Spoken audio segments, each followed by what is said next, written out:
On the program today, we are so honored to be speaking with General Michael Langley. He's the commander of US AFRICOM. We'll be telling you what that is. I'm sure you know it. You're in this region. There's a lot of work that's done here. And we're here to speak about why he's here in the country and what big conference is happening in the country at the moment. General, thank you very much for making time for us on Citizen Television. Thank you, Yvonne. Let's begin by understanding why you're here. There is the Chiefs of Defense Forces conference. Tell us about that and what role AFRICOM is playing. Well, for US AFRICOM, we yearly put on the Chief of Defense Conference.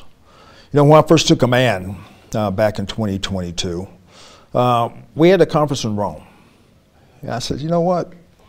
That's fine and good. You know, everyone wants to go to Rome, but I saw that this conference is for the African Chiefs of Defense. It should be on the continent. And we went to have our own last year in Botswana.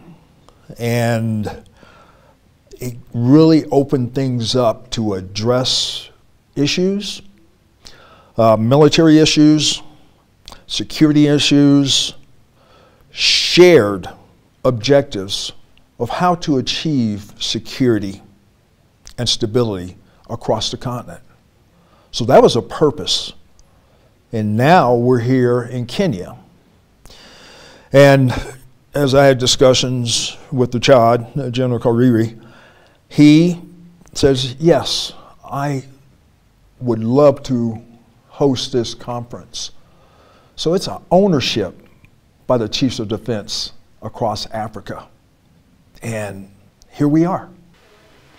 Tell us about the relationship between, AFRICOM and, of course, the various militaries around Africa. And we'll come to Kenya in a moment. Mm-hmm. But speak to us about the cooperation and the support that's been provided. How would you categorize that? Oh, wow. It's broad and wide as far as our engagement with the militaries across the continent, across the regions from North Africa to Southern Africa, East and West. We deepen our partnerships with various countries and their militaries to build towards what we see first as security comes first. For good governance and to institutionalize the militaries is the first step to be able to get stability and also prosperity for countries. That's where we engage with various countries across West Africa and East Africa and across the Maghreb as well, and then in Southern Africa.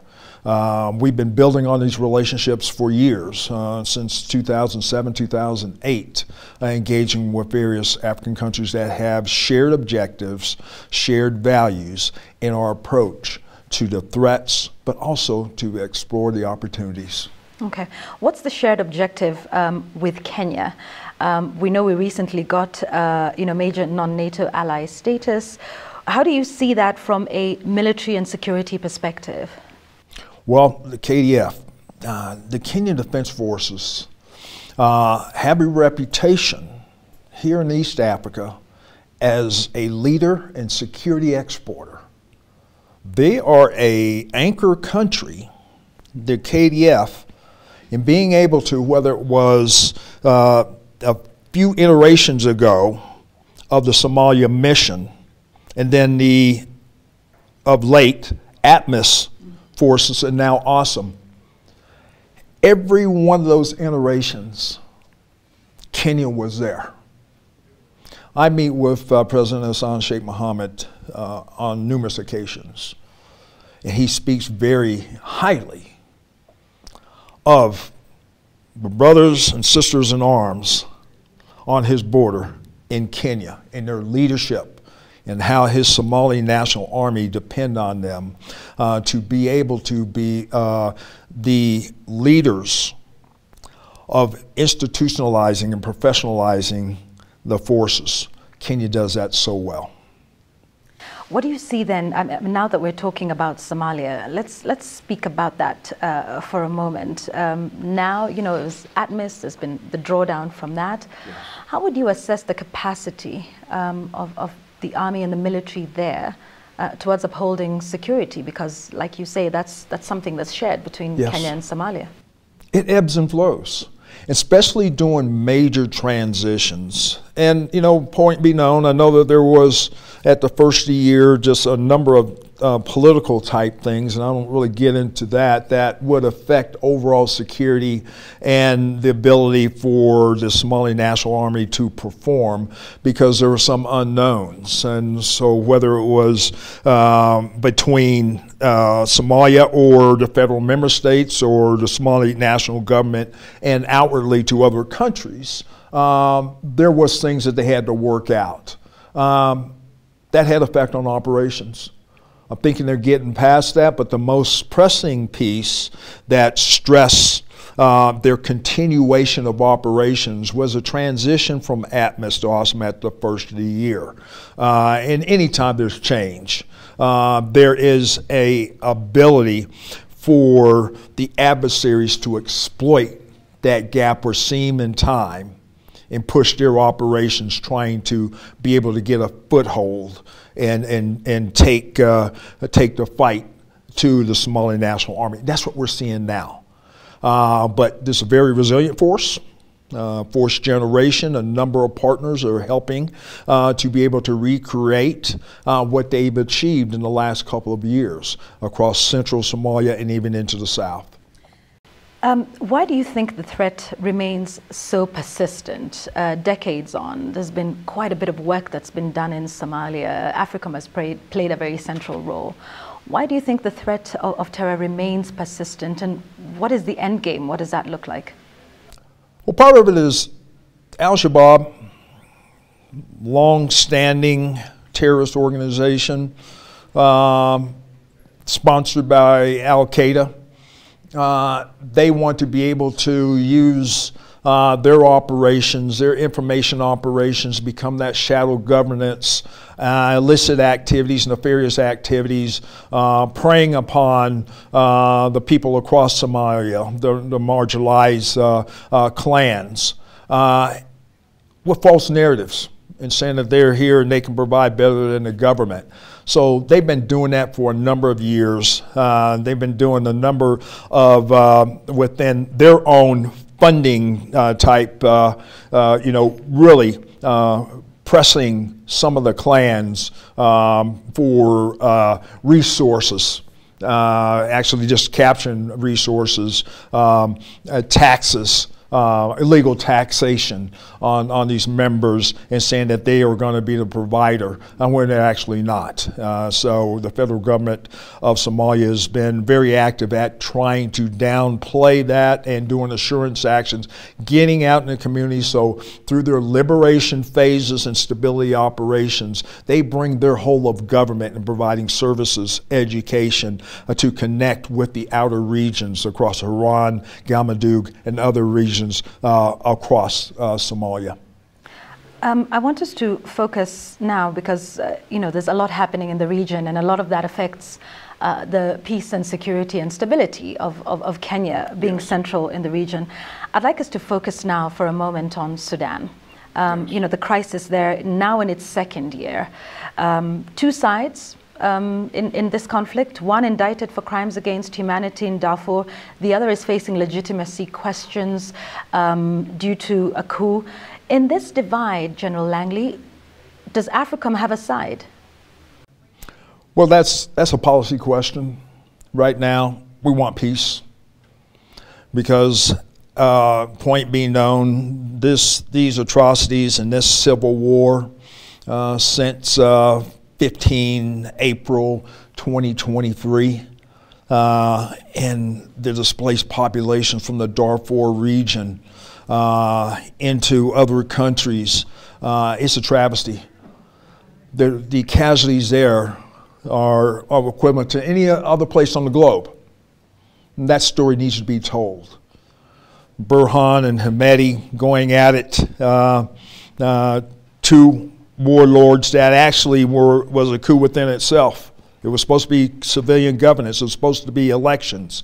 And then war broke out. Who suffered from that? The people of Sudan suffered from that. So we're trying to push for peace. There needs to be coming. So that's in our policy realms and diplomatic realms of those leaders across the globe, to get them to come to the table.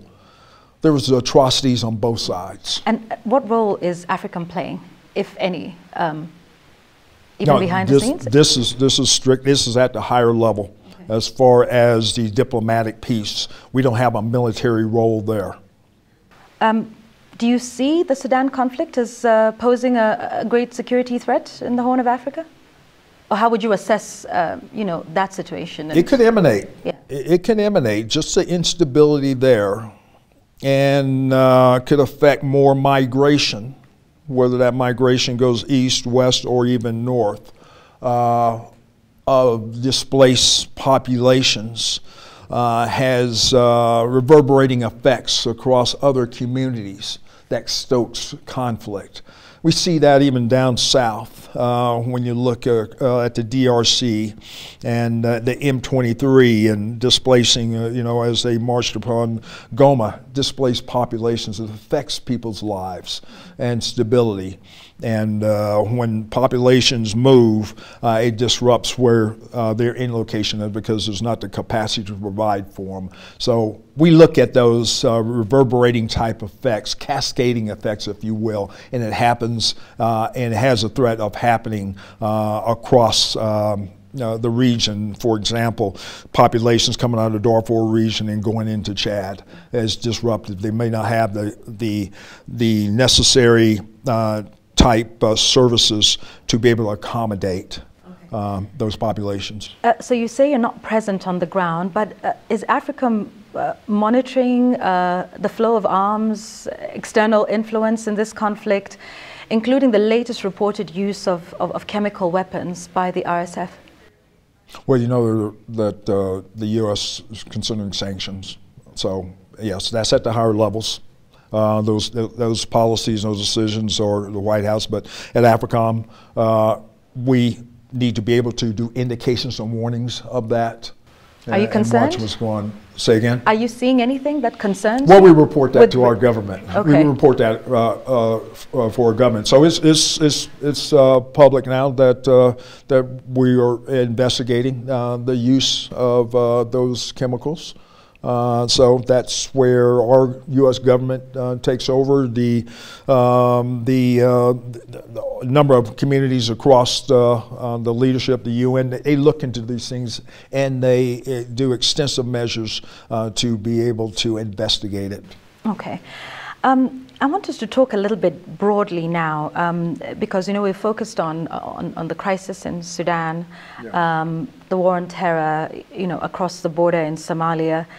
But do you see, a threat beyond the reference to terrorism? What do you think is the greatest threat in the region at the moment, beyond the common reference, for instance, to terror?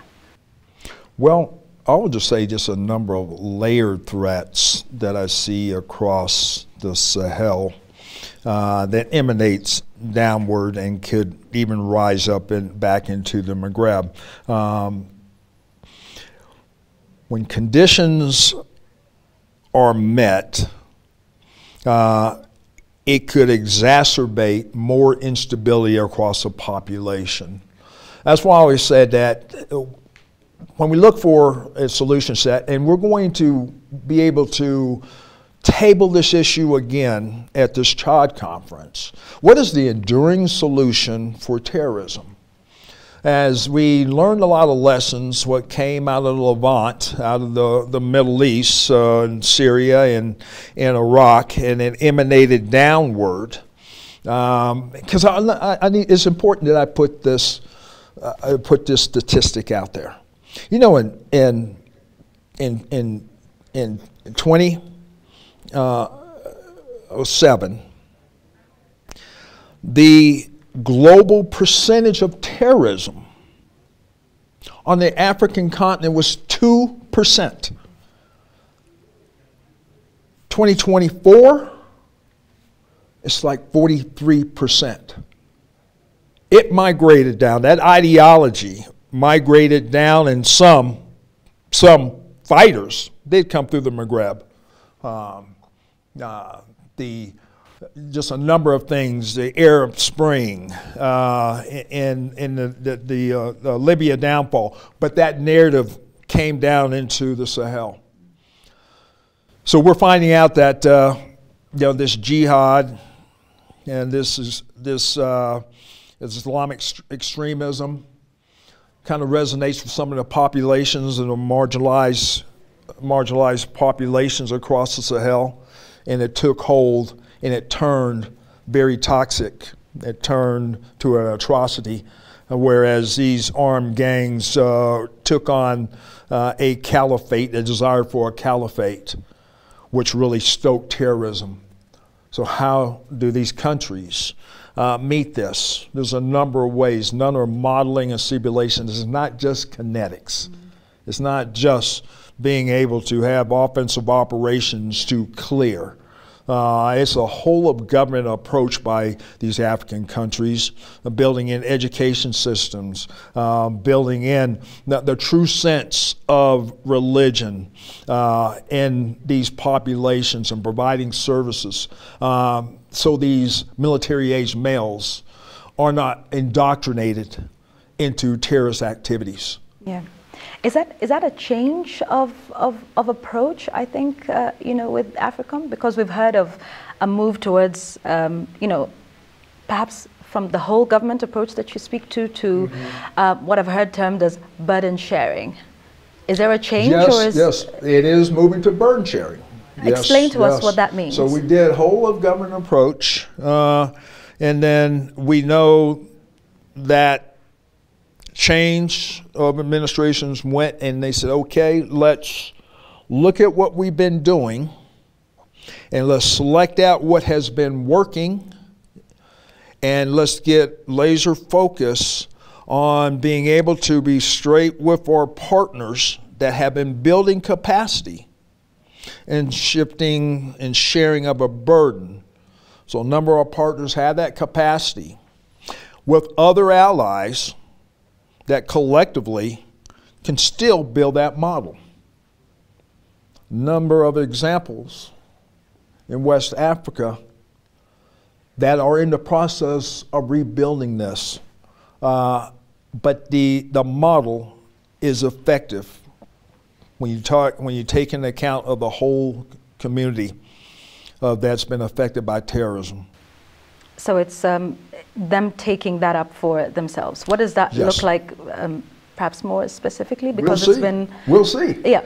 I mean, what's the rollout plan? They understand. For that? Yeah. Yes. I met with a number of ministers of defense and some presidents and chiefs of defense, and I said, hey, there's a change of our approach. We're going to help you where we can. We do have different priorities, but we're still here for you. We still want you to lead it because you understand your consequences better than anyone. We don't prescript anything in AFRICOM. When I go and I call it a campaign of learning.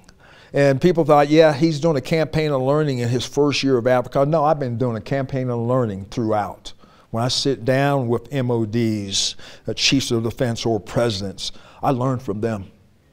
I learn from them. They tell me what their approach is to terrorism. And I figure out, and they tell me how AFRICOM can help. Okay. All right, so it's about countries perhaps taking up their own autonomy. General, let's talk about countries taking on their own autonomy. You are on African soil, not for the first time, but this would be a good moment to ask about one of the countries that has taken its own autonomy, and that's Burkina Faso. Yeah. Your remarks recently at the Senate seem to suggest that he's diverting, General Traoré, is diverting its 4 billion gold reserves to sustain his military rule rather than for public welfare. These remarks sparked widespread condemnation across the continent. What did you mean by that statement? Let me speak to Burkina Faso's sovereignty. They maintain their sovereignty. They make their decisions how they use their resources. They make their decisions who their resources go to for military support. That's their sovereign right. But my cautionary tale was just from a military perspective. That was a Senate Armed Services Committee asking me a direct question. Burkina Faso, a lot of great things going on to progress them forward, okay? But then when you look at the military part of it, knowing that that's the epicenter of global terrorism,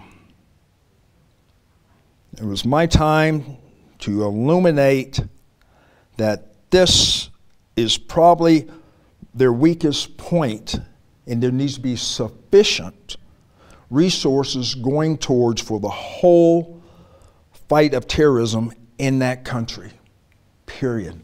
They make their decisions, though. That's their sovereignty, their sovereign right to make their decisions, what is appropriate, what's not. But I wanted to illuminate that it's going in the wrong direction now. ISIS is getting stronger. JNIM is getting stronger. Al-Qaeda in the lands of the Maghreb is getting stronger in that country. And do you think it's getting stronger after General Traoré took over? It has. Just look at the numbers of attacks. It really has, since 2022. I've been tracking this since I took command. So, no ill will towards him, but the decisions is their own. They're looking for other ways to be able to, they're still on warfighting footing, but it's just going to take more resources. So you stand by that statement? Because there's been pressure on you to walk those statements back. That's my statement. That's my assessment. That is getting worse. More needs to be done for not just local, but whole of country, because of these violent extremist organizations are seeking revenue, they're seeking resources, they're seeking recruiting from the Burkinabe people, and they're seeking refuge within their country. That threatens their sovereignty. And that threatens America's interest? Say again? Does that then threaten America's interests? Yes, thank you for asking that. Because especially ISIS, and of course in East Africa is inextricably linked all the way to ISIS West Africa, ISIS Sahel, and there's going to be probably a move afoot for them to move and seek refuge within the line. So we have shared objectives, and we offer to work together with the Burkinabe government and border countries. Mali, Niger, coastal West Africa countries, collective, because here's what these organizations do. Here's what these terrorist organizations do. They seek refuge in the seams or the borders of these countries and lets them thrive and grow and lets them recruit, gain resources to carry on their illicit and nefarious activities against the populations of those people. And what would America, perhaps AFRICOM, be prepared to do? Would you be considering an ouster like we saw with Muammar Gaddafi in Libya? Because there's still many Africans who are yet to recover from that. If this is a bigger threat, as you say, in Burkina Faso, what is AFRICOM prepared to do about it?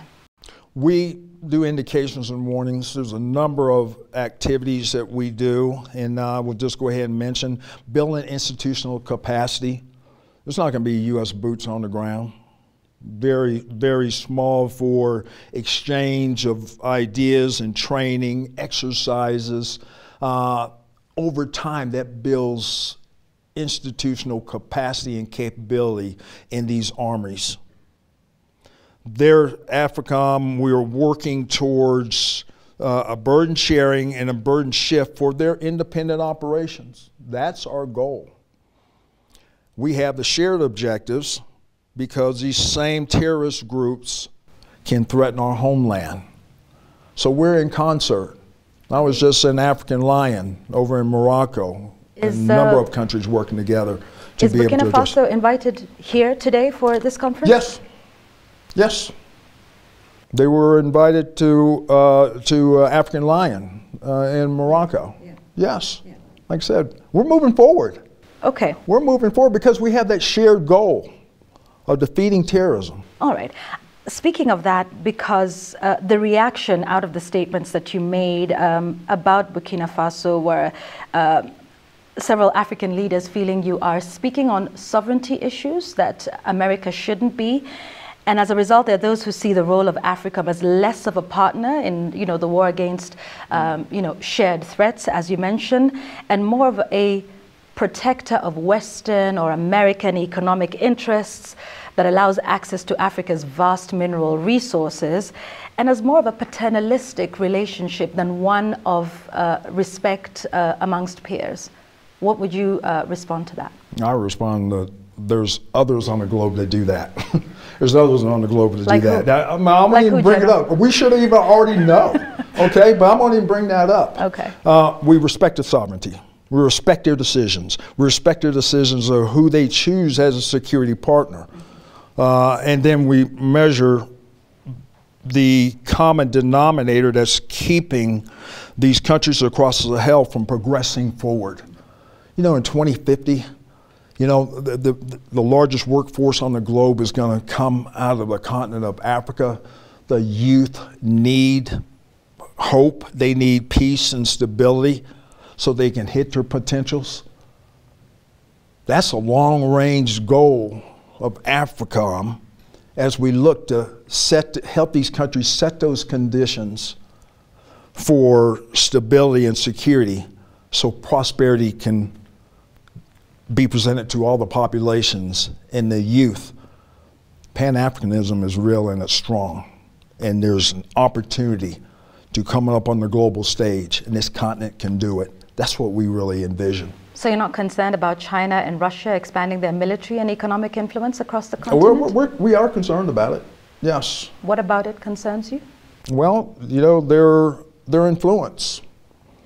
Their influence may not be looked upon as being a positive influence. For who? For America or for Africa? Well, for Africans, okay? And then, so Americans have that, have that in mind, that for the African people and across all countries, be able to hit their maximum potential and independence and sovereignty and also freedoms by rules-based international order, being able to get on the global stage and take a leadership role and provide for the people in peace and stability. Some of those aims are not the same as the approach of those other countries on the global stage. So that's my perspective. Do you have a counter strategy? Do we have a counter strategy as far as to China, Russia, their presence, because you say it doesn't align with the shared values? Well, what we watch is the continent of Africa does not need to be militarized, let's put it that way. Does not need to be militarized. So we watch, as far as security agreements and what does it mean? Is it really for the stability to fight the threats of a African country, or is it for them and their ability to establish a global hegemon of basis? That's what concerns us. Right. We'll have to leave it there for now. Thank you very much, right. General Michael Langley. Thank you very much for speaking with us on Citizen Television. We appreciate your time.